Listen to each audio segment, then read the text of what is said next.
What's going on at the internet? Selfish here with Retrospect. Today we're going to take a look at the RG35xxH. Yes, another one of those stupid named handhelds. And it falls in line with the exact same SoC as the last 6 months worth of Anbernic devices coming out about every 3 weeks. I had no intention of reviewing this, but when I went to put this on the shelf, I was also working on a video for the Trim UI Smart Pro, and they look so similar that I decided maybe I should take a look. And when I decided to take that look, I found myself pleasantly surprised. I really do like this RG40xxH, and we are going to talk about that here in this video. But is this the perfect handheld for me? That's what we're going to find out. Let's take a look.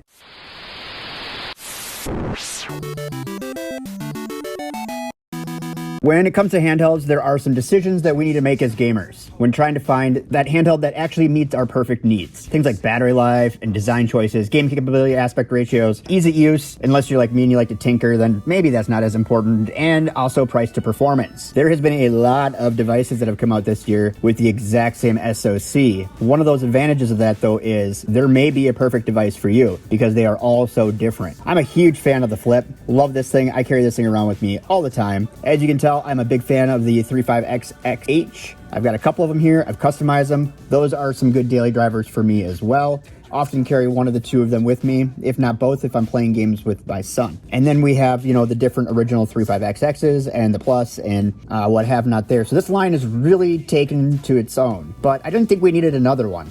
I had no intention of actually looking at this. I thought we were way beyond needing another one. And actually, after this came out, they announced that they're not going to make any more with this SoC. I don't believe it, but you know, they say they're not going to. Before we get too far into this, we are going to go over the handheld real quick. So, like we always do on the top, we do have L1, L2, R1, R2.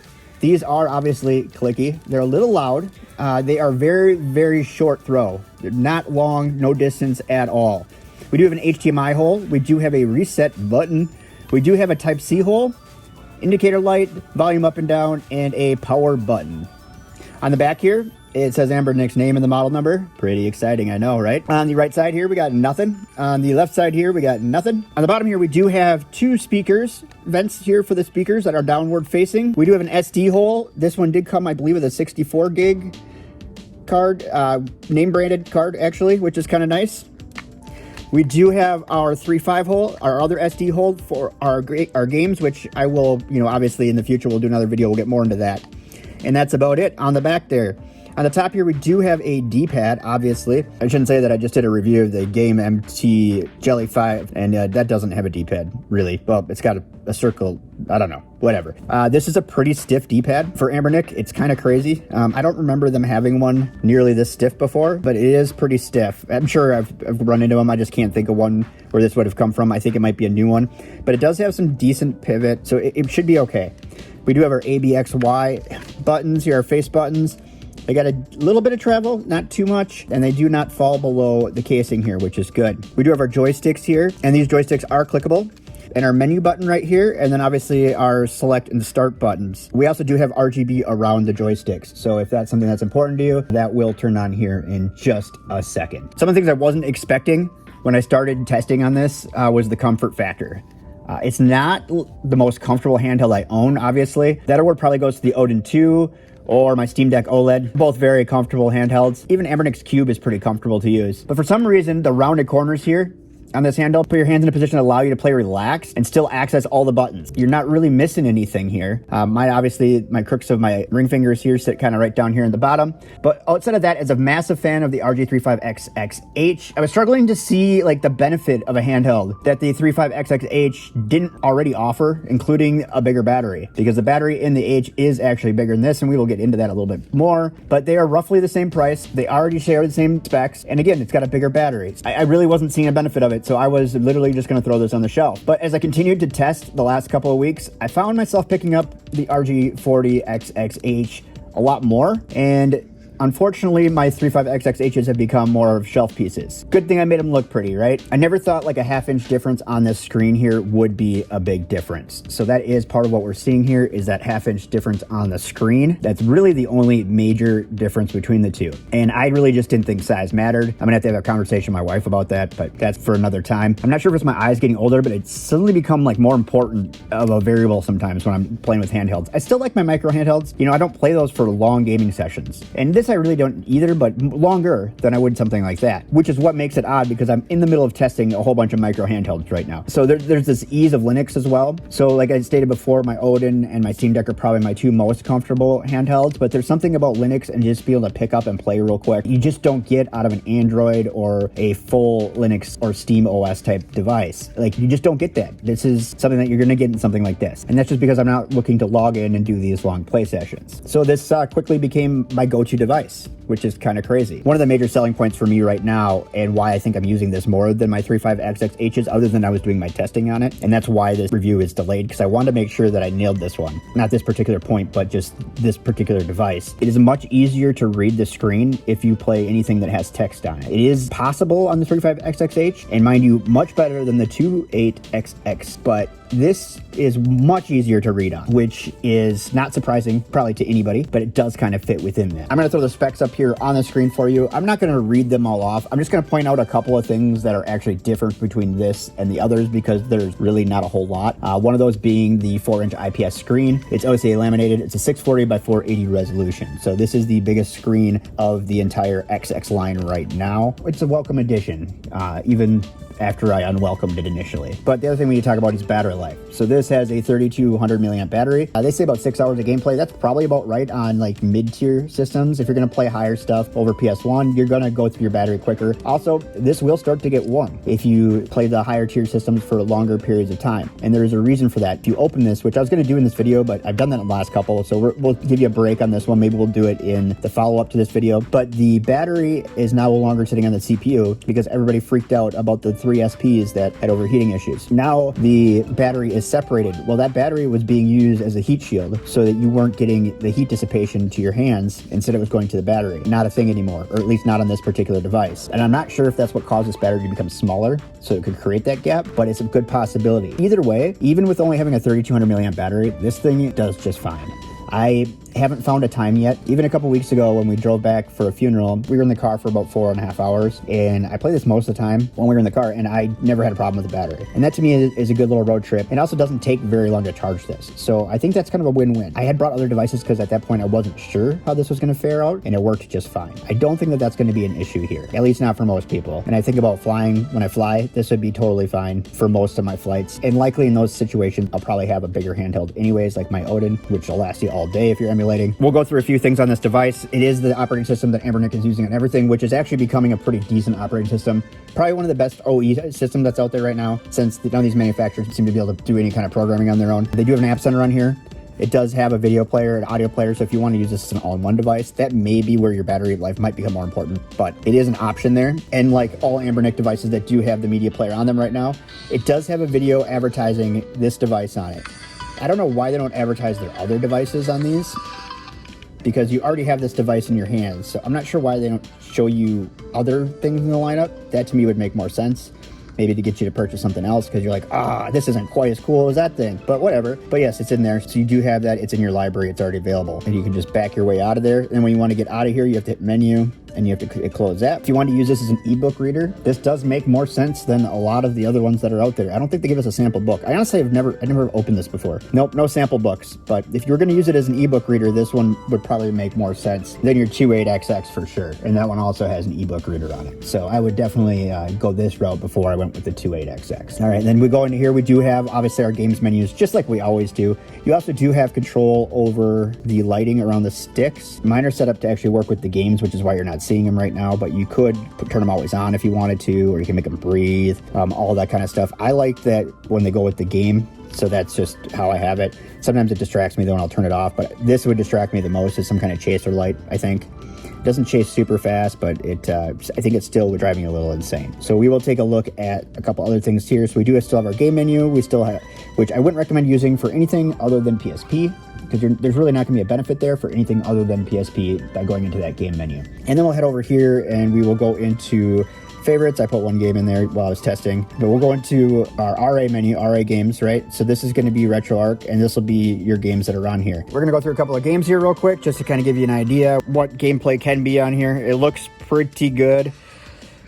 I have found in games like this where you end up using the D-pad sometimes in order to make the, I don't even know what I'm trying to say.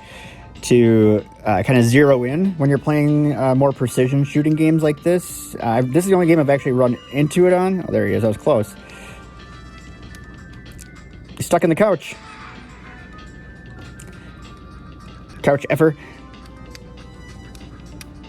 So sometimes you can't quite get on there, but if you use your D-pad, you can kind of get yourself there. Shot him in the butt. Okay, stretching. Ooh, perfect headshot. So this does work pretty good for a sleuth of games. So this here, obviously I'm just showing off a little bit of Dreamcast. I thought I'd play a different game. I've been kind of going to this game a little bit more recently because it does show where your precision is. So you get a better feel for how precise things are. And since Anbernic won't apparently get rid of these stupid joysticks that suck most of the time, you're kind of stuck with them. Oh, see what I'm saying? So there's a cardinal jump right there, and which is why I end up using the D-pad a lot. So it'd be nice if Anbernic would fix this, but you're not going to get a single one of their devices without these damn joysticks in it. So you either deal with it or you do what I usually do, and I eventually will put Hall sticks in here, because that is what I do with all these. Oh, I'm pretty sure I hit him. All of them I end up putting Hall sticks in, so I would probably eventually here end up putting Hall sticks in this as well. I am trying out some new Hall sticks right now, though, these TMR ones. I'm not sure if I like them or not yet, but you might see a video in the near future with some TMR Hall sticks. Why is my light blinking? I thought with N64 here, we'd try out Bomberman 64. I don't have a clue what I'm doing. I mean, I've played other Bomberman games, so I think I'm going to figure it out here, but it seems kind of like a neat game. I think I keep killing my friend, though. Uh-oh, what happened? That's not good. There's food over there. Go get my food.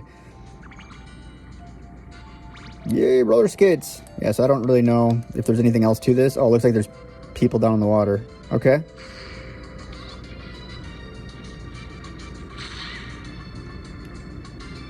Oh, he lived? Okay. This little rat in the water doesn't want to die. But anyways, this kind of gives you an idea, a little bit of this. We'll try another game out here real quick just to get it a little bit more fluent here for you. Oh, I tried this new camera and now I'm holding it up too high. All right, so I gotta figure this out. All right, I'm gonna torture myself on Nuclear Strike once again. I did this in a video a while back, and I am so bad at it. I don't really know what I'm doing, and surprisingly, this I don't know what is up with this copy of it that's on here from Anbernic, but the opening credits are in Russian, which just makes it that much more perfect for playing a nuclear game when your opening credits are in Russian. Am I shooting at him or no? No, sure not. That guy's gone. How come I got the boat so quick?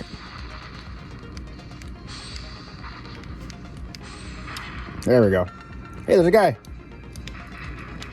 How do I shoot that guy? Just like that.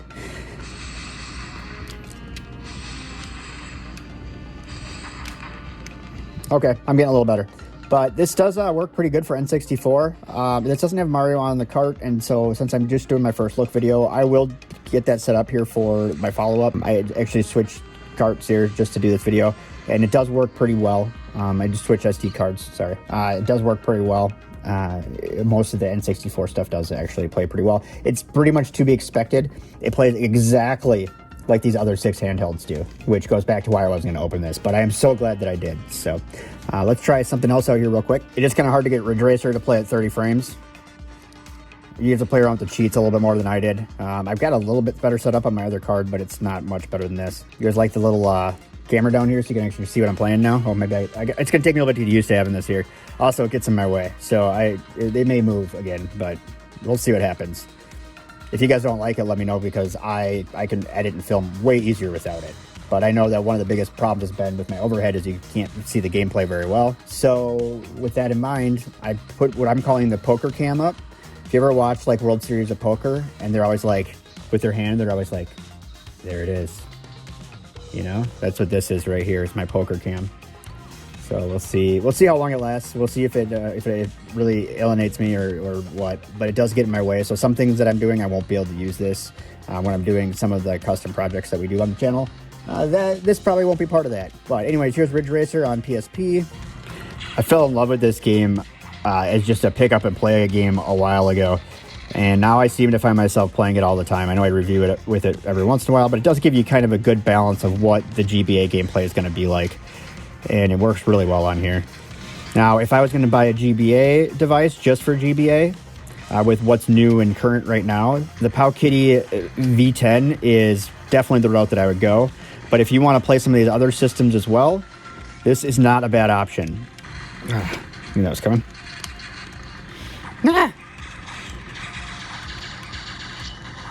Yeah, so if you're going to look at something for just Game Boy Advance, this is not your handheld, really. It's too expensive for that, especially with what the offerings we have right now. We do have that Powkiddy V10 right now, which is phenomenal. It already starts you off at double the resolution, so it's going to take a little bit of the wear and tear off of the emulators, which means that you're going to get better processing, and so your games are going to play better because you're not using that energy.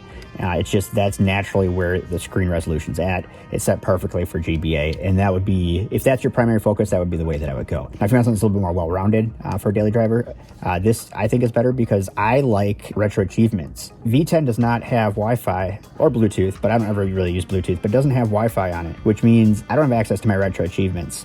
So in that aspect, this is a far better solution for somebody like me who wants to be able to have access to their retro achievements. So really, this handheld that I'd put on the shelf with no intention of opening has now rapidly become, one of my favorite handhelds that I'm using right now. It's my new go-to. Is it the perfect handheld?